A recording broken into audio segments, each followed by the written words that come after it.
Okay, it's a drizzly, rainy day in the marina. So, instead of painting, because the humidity is too high to paint, I'm going to deal with the bilge. And my bilge is kind of funny. One of the only places I can get into the bilge to clean it out is through this hole in the floor. And when you look in there, it's got a fair amount of water in there. And you wouldn't know that I just actually cleaned this out like 4 weeks ago. So that means there's water getting in somewhere. So something's loose or cracked or I don't know what. But also that water's got an oily sheen to it. And I thought I had fixed this, but apparently not. So here's what we're going to do. First thing is, I learned last time I needed to put some plastic over the beautiful teak doors that are in the bathroom because they don't have a varnish on them or a shellac. And I don't want to get any more splashes of gross oily water on them. Oh, and I should probably also do the teak on the bathroom vanity. Okay, I'll get that done and then get started. Okay, so the vanity wood is covered, but I actually forgot that I also wanted to cover the teak on the door. This is the door to all of the guts of the plumbing systems, but that's a beautiful teak door too. And I think I want to remove this shower curtain, not to keep it from getting dirty, but just because I really don't shower in here. So it's just kind of in the way. Okay, so here I've got all of the rubber ducky bath shower stuff ready. And I'm thinking I'm actually going to use it out on the back deck where I've got a painting project that's not quite underway. The weather is calling for 100 millimeters of rain, and I was supposed to sand down and repaint the ceiling here on the aft deck, but the weather is calling for a huge storm. So rather than trying to sand that and get all of the paint to work, I figure I'll just work on the bilge today. I also kind of forgot to introduce myself. My name's Elise, and I live on the Apero in the Toronto Harbour at the Outer Harbour Marina. And it's kind of a funny boat. It's not a factory-built boat. It's got a Chris Craft 1977 hull. We think it's a coho or a trawler. But then everything else was rebuilt by this guy called Pierre Racicot in Gatineau, which is just outside of Hull on the Quebec side. And he built everything beautifully, but his way. So one of the things that's a bit of a problem is that normally you can access the bilge, which is the bottom part of the boat under the floor where all the oily water kind of accumulates. But in this boat, there are only a couple of places to access it. So I've been trying to clean it out, because what's been going on is that every time I turn on the water pump, it turns on the bilge pump and it pumps oily, greasy water overboard into the lake. So I just don't have any running water for the last couple of weeks while I'm trying to sort this out. And anyway, that's me. I'm Elise here in Toronto, and today we're gonna try to clean out the bilge. Okay, so just a quick rundown on what I've got. I went to Canadian Tire and bought 4 of these 5-gallon buckets because last time there was 8 gallons of ugly water that came out. I got a whole bunch of these heavy-duty shop towels that are supposed to be oil absorbing. My friends Sarah and David lent me this hand pump so I don't have to sop it out with a giant sponge like I did last time. That was really bad on my tendons. My tendonitis, some Spray 9, which is a spot degreaser, some Dawn, which I'm told is also a really good degreaser and less of a concern if a little bit of it gets into the lake, and then a couple of different scrub brushes, because sometimes the oily stuff isn't just oily water, but it's just like caked onto the inside of the bilge. So that's what I'm going to try this with. Okay, and last time I learned my lesson because I actually ended up falling into the bilge and scraping up my legs. You wouldn't believe it. It was kind of silly. But my knees also got really sore from sitting, like from kneeling down here. So inside, got the little flash on. Let's see how bad it too much caked onto the walls. That shouldn't take me too long to clean off again. I think I got a lot of that off last time. It was pretty black on the walls last time. Whereas it looks like this time it's mostly just new water that's come in there that's all shiny. Okay, so let's get started. Okay, so I already have an equipment fail. In order to get this pump all the way down into the bilge, there's no way for this length of hose to get into this bucket. And I think the bucket is too big to go down there as well. So maybe I will actually end up needing to go back to Canadian Tire and get some more equipment. Darn. Okay, so can you tell this is my first time trying to do this? Last time I did it with just a giant sponge, and it was pretty disgusting, and it was like doing an hour-long one-armed push-up, sort of. And my shoulder was hurting for like a week afterwards. So I think I'm going to get on my bike and head over to Canadian Tire and see what I can do in terms of finding a tube that will attach onto this pump. Some folks had told me I should use a wet dry shop vac, but they're pretty expensive. They're like $150 or something. And I wasn't sure after you use them with oily water if they'd just be too gross to use with anything else afterwards. Okay, all right. Gonna try something else. Bye. So one funny thing about living on a boat is that it tends to be really easy to forget really basic hygiene stuff when you don't have running water. It's kind of like camping indoors full time, at least on my boat, which is a bit sketchy. But you also forget about clothes because you get so used to just wearing whatever you need to for the boat that you forget you have to go out sometimes, like to Canadian Tire, to go buy some equipment. So today I'm in my fancy boat build cleaning outfit. Everything colorful, everything non-matching, but at least not stinky. And that's what I was going to use to clean the bilge. And there's no way I'm changing because I'm going to go outside and it's starting to rain again. But at least I will brush my teeth because I went to the dentist yesterday and they were not happy. So how much rain is 100 millimeters? That's about 10 centimeters or maybe about 4 inches. And that's what we're supposed to get in the next 24 hours here. So I am fully dressed in my my rain pants and my rain jacket. I figured I could give you a little quick tour of the marina that I'm at on my way to the Canadian Tire. This is apparently the largest marina in Ontario and possibly in Canada. I think it's got about 300 boats. But it is a summer-only marina. I guess that's one of the big things about it that I would love to have, like the people in California or in Oregon. We're not really supposed to be here in the wintertime. Well, we're not here at all. Everyone just has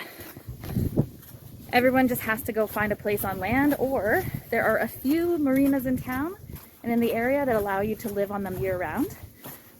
I'm not actually, I don't think I'm really qualified to live on a boat year-round. My boat still needs a lot of work, and I'm still really a newbie. So, whenever they're looking for people for the winter marinas, my name just stays at the bottom of the waiting list. But if I get a few more references and I learn how to do a lot more stuff myself, oh, there goes a duck, then maybe one day I'll get a place in the marina in the wintertime, unless the whole boat thing bankrupts me first. Yeah. So it's, it's a pretty cute place. They've got really nice bathrooms in the inside building, but due to COVID, a lot of people are just using this trailer over here that has one shower and a bunch of toilets. But yeah, one of the really nice things about this place is that it's in a quieter part of the city. And it doesn't have, a lot of car traffic nearby. It's next to a huge park and a beach, although getting to the beach is a bit of a ways. It's like 30 minutes on foot, which is okay, but not when it's boiling hot outside. Okay, I'm going to be getting on my bike and heading off to the store to get a longer hose for that pump. Coming out of the marina by bicycle, there's this long driveway, and we're kind of in an industrial part of town, but there is a shortcut over here through this park. So Tommy Thompson Park is the new name for what used to be the Leslie Street Spit. And basically, it's a whole area that was filled up using landfill from demolition from the city of Toronto. So bits of concrete, bricks, all kinds of things. You know, I think even dirt from the subway tunnels when they built those. But over the last 30, 40 years, it's developed into this nature reserve. And now it's a bird sanctuary as well. Can you tell I don't have a GoPro? Somewhere on the wish list, but way below like getting help with the bilge and making sure the hot water tank works.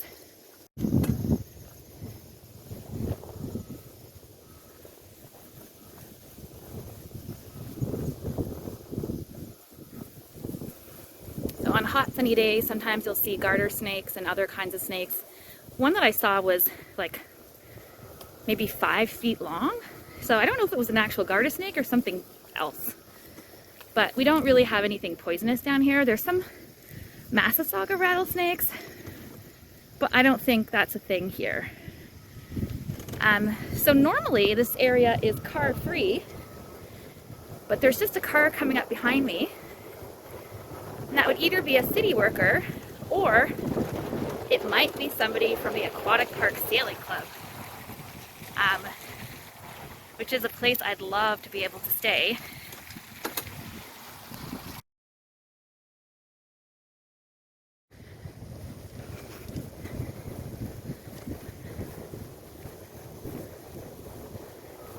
So this is actually a pretty nice running and walking path now. It used to be that this was a place that had active construction dumping going on all throughout the day. And as a bit of a holder from that, the city and of course their lawyers have determined that the park should only be open on weekdays in the evenings after 4 p.m. when the construction trucks are gone, and on the weekends when there are no construction trucks dumping stuff. Except it's been so long since I've seen loads of construction trucks going through here that it kind of doesn't make sense anymore. But it's like, you know, they made the sign for the park and they never bothered to, you know, fix it. This is actually a brand new, well, maybe 2 years old pavilion. Just got some bathrooms in it and a new parking lot. With COVID, things have gotten crazy here on beautiful days because everyone wants to be outside and everyone wants to be either walking or running or on their bikes. So, yeah, anyway, it's nice to see everybody out, but kind of, sort of, I have a bit of, you know, sadness about it too, because all of these places in the city that I used to think of as mine. Oh, here comes a dump truck. But it's turning, it's not going into the park. All of these places that I used to think of as mine and that were fairly isolated and really solitary, you know, they're crowded on the weekends now, and they're crowded on weekdays too. So, you know, with flex hours and flex school and virtual school and whatever. And no shopping malls open and no movie theaters. And no visits to grandma and grandpa's house. So it does get pretty busy. But, you know, there's a positive side to that too. And that's that, let's say I was to go to that aquatic sailing club and move there, or even just when I'm coming home from the grocery store at night and it's dark already, I can be out on that trail. I can be out on the road in the Leslie Street Spit in the what they now call the Tommy Thompson Park, and it's actually pretty safe because there are so many pedestrians out there.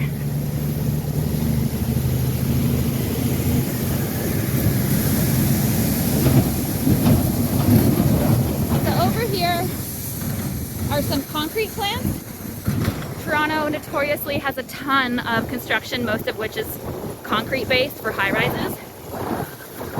And they've actually just recently moved some of these concrete plants from the west side of the Portlands over to the east side, because the west side is closer to downtown and is going to be developed for, you know, mixed use officially, but probably just an awful lot of condos hopefully some offices and some stores and restaurants, but we have a pretty bad track record of actually getting, you know, healthy commercial at grade.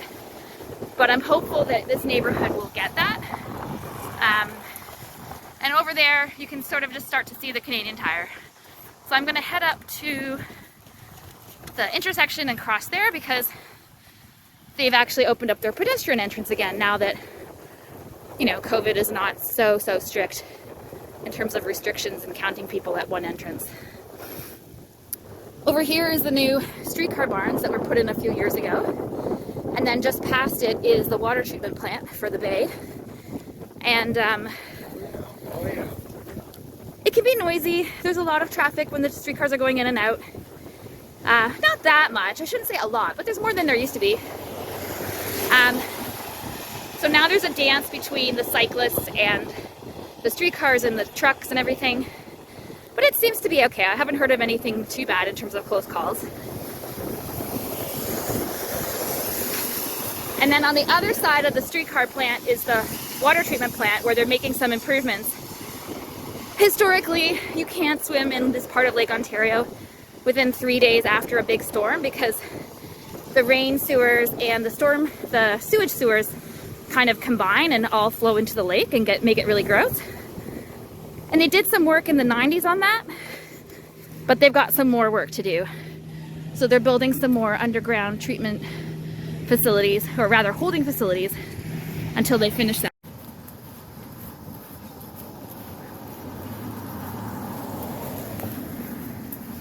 So just heading back to the marina, but I just thought I'd show you my favorite piece of graffiti around here.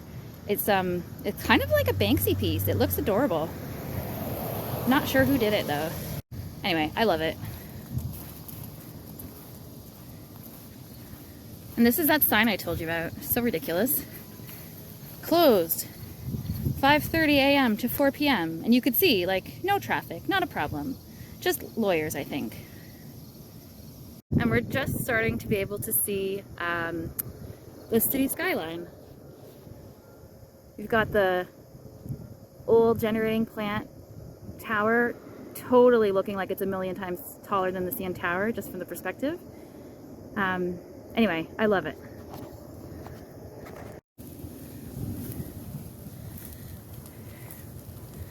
Okay, just coming into the marina. They're pretty nice. They just let me go in on the other side.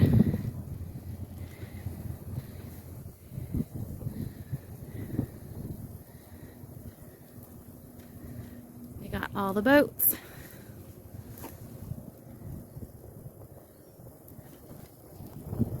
I'm just starting to see the skyline.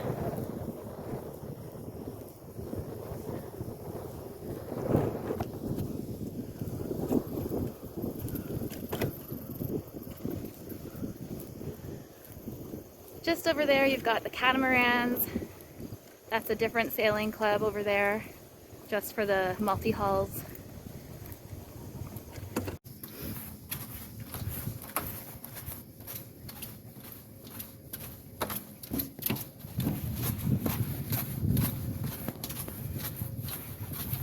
This is one of my favorites. It's this like Tiffany blue.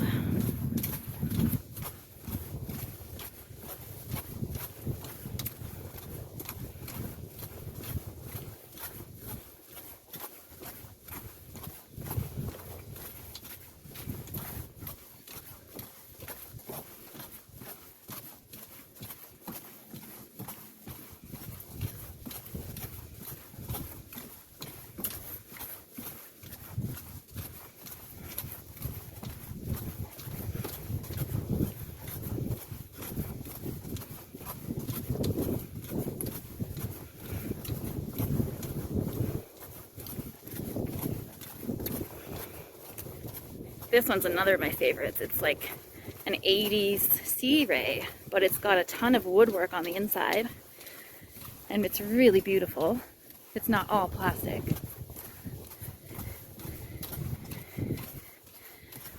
And then this is me. Nothing like any of the other boats. This is homemade by Pierre Racicot.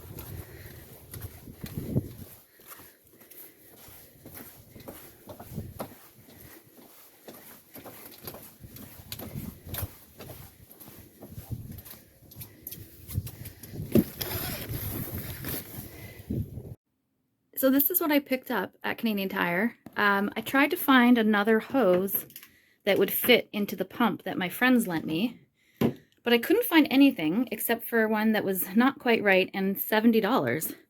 So I figured I would just buy a second pump with another hose the exact same and try to tape them together if I can find some duct tape. And then because, you know, impulse purchases, I decided to get some of these command hooks for my coats and knapsacks by the door. And then some of these for my glasses and my goggles and everything that I'm always trying to hang off of the lamps. So hopefully I'll get those up today. And they're command strips, so I don't have to, you know, be silly about the commitment of drilling holes in the wall. Okay. Oh, and so this is my command post. This is the list of what has been done so far on the boat this summer. And then these are the lists of what I still have to do. And I've only got about 4 weeks left before the winter and I have to pull the boat out. So clearly not all of them will get done. But first on the list is fixing the bilge, making sure I don't have any oil going out into the lake when I have the bilge pump on. So let's get started. Okay, so I couldn't actually show you the pumping, but it pumps like any other pump. There's a little bit less water in here now, but it's just flowing from the back of the boat. Apparently this is the lowest part of the hull in a Chris Claft. But you won't believe how much water I got. This is a 5-gallon bucket and it's almost full. And you can kind of see the gross oiliness of the water. Yeah, so good thing I did this and it didn't go into the lake. So this time I was a little bit smarter than last time and I bought lids. Last time I was trying to carry 4 gallons of water in each of these down the docks and to the hazardous materials drop-off portion of the property. But yeah, hopefully this will work. Now I'm going to grab the next bucket and just repeat. Okay, now I have to complain. What kind of lids are these? They basically just sit on top. They don't actually seal. They don't like twist on or off. They're actually pretty useless for liquids. I'm not impressed. Now I'm wondering why I even bought these. But I should have looked at it. I mean, there are no threads, but you know, I just assumed that there would be threads. It's so silly. That's still going to be a pain in the butt to try to carry this down the dock. And it's still drizzling outside. My little Tupperwares are catching some rain. I usually put them there because I like having the window open. And we're going to go on to pump bucket number 2.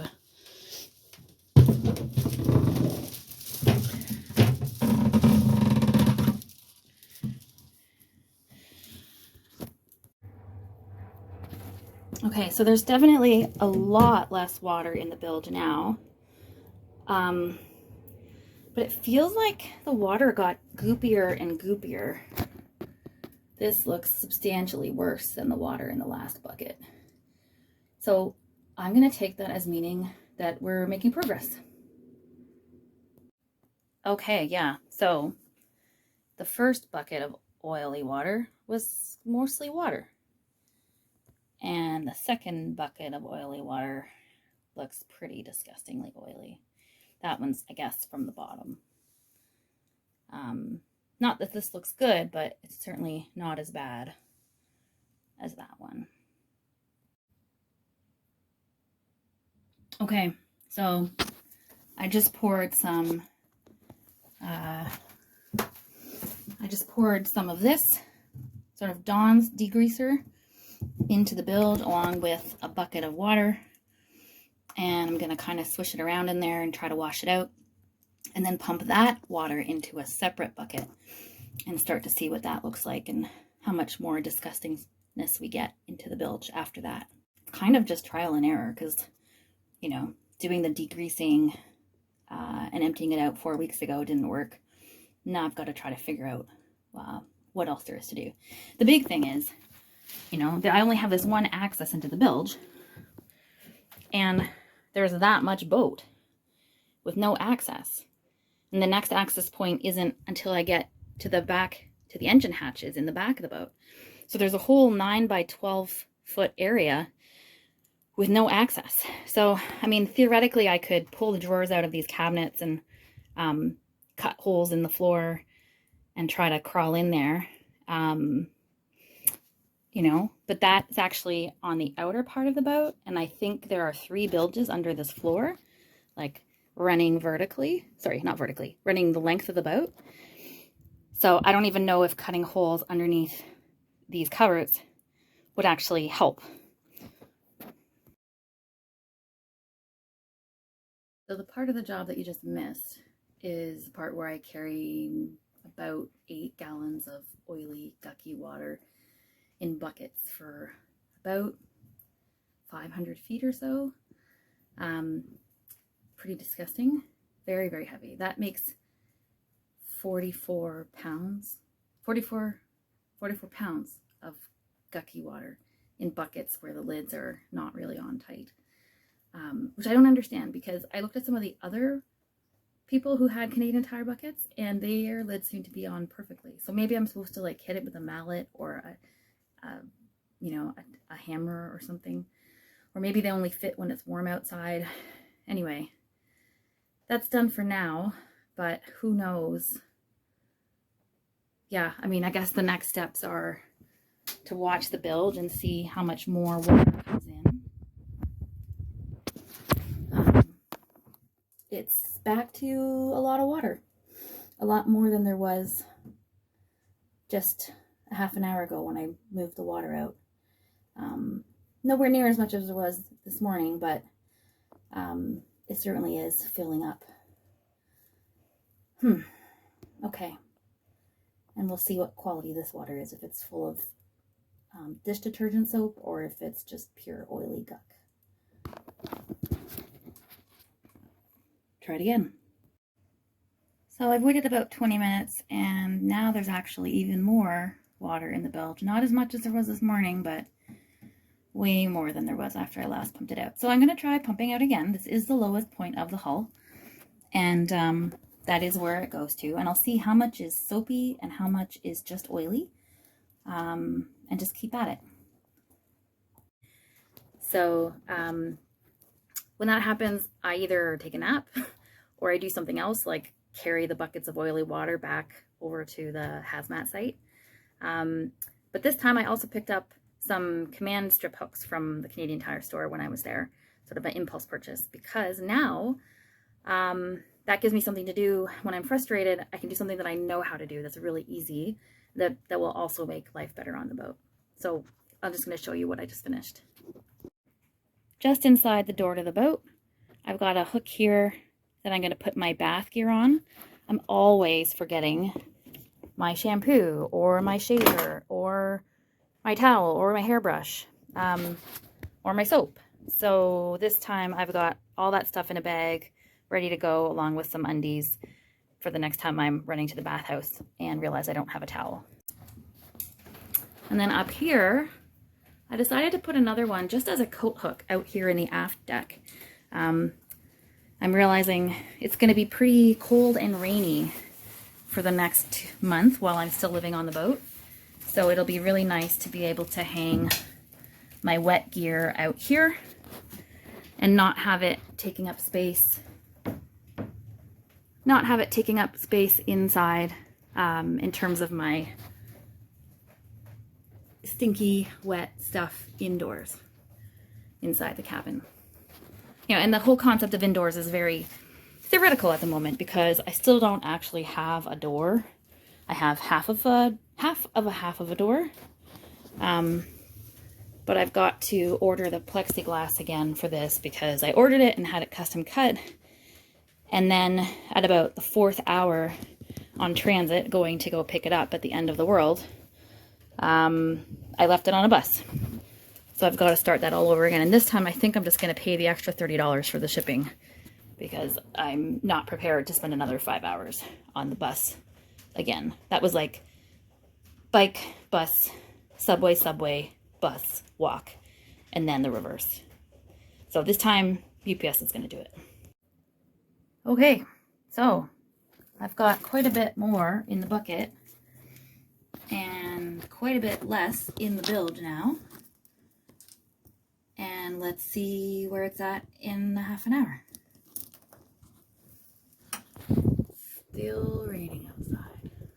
So my next project, while I'm waiting to see if the Bilge fills up with oily water again, is to put some smaller command strip hooks up next to my lamps, because that's where I usually hang all kinds of stuff, like my sunglasses and my glasses. And I've got all kinds of electrical stuff that should be hung up and usually isn't. So that's the next project.